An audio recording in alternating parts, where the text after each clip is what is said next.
about doing that. I'm not saying that I didn't find myself intoxicated on a stage numerous times. I actually found a love for bourbon right before I went on stage. I was like, I just need a hot toddy for my throat. Shot, 2 shots? I Two-shot had the teacher at the time, and I love him so much, and I won't say his name, but he bought me a bottle of Bulleit bourbon, which I will not drink Bulleit anymore. Here. Because fuck them. And I didn't know at the time, but I I was very excited because nobody knew back then, by the way. Back then we didn't know, and we didn't know any of that. There was real representation right at the time. That's why it even got big. I mean, after the fact. I'm 21 years old, 22, and I'm drinking Bulleit bourbon. I feel like I'm like fancy as hell, you know? Bulleit. As it was ordered one time by a white guy. Give me some Bulleit. What happened with Bulleit? I don't know. Do you want to take this? I would say I feel like you should take. He wants to know. Like, I feel like that we should tell. Like, why at least we a don't? Small version Why we all of the don't drink story. Bulleit bourbon?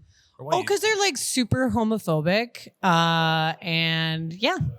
Well, they have a daughter. That's my big issue. They had a daughter whose father of the she was the daughter of the owner, and he was really against her lifestyle. But the same coin, like she's the only reason anybody drank Bulleit.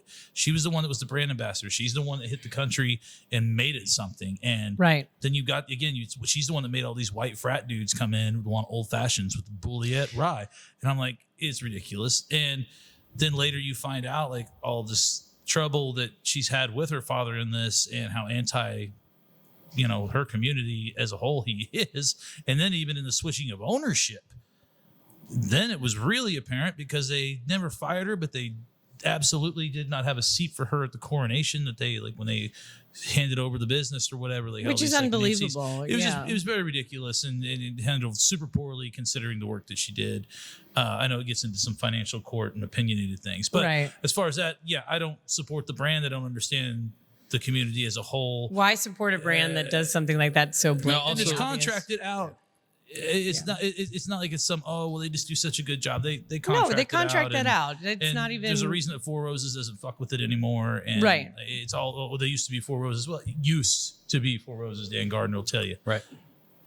So there you go. Sorry. Not sorry. No. Not at all.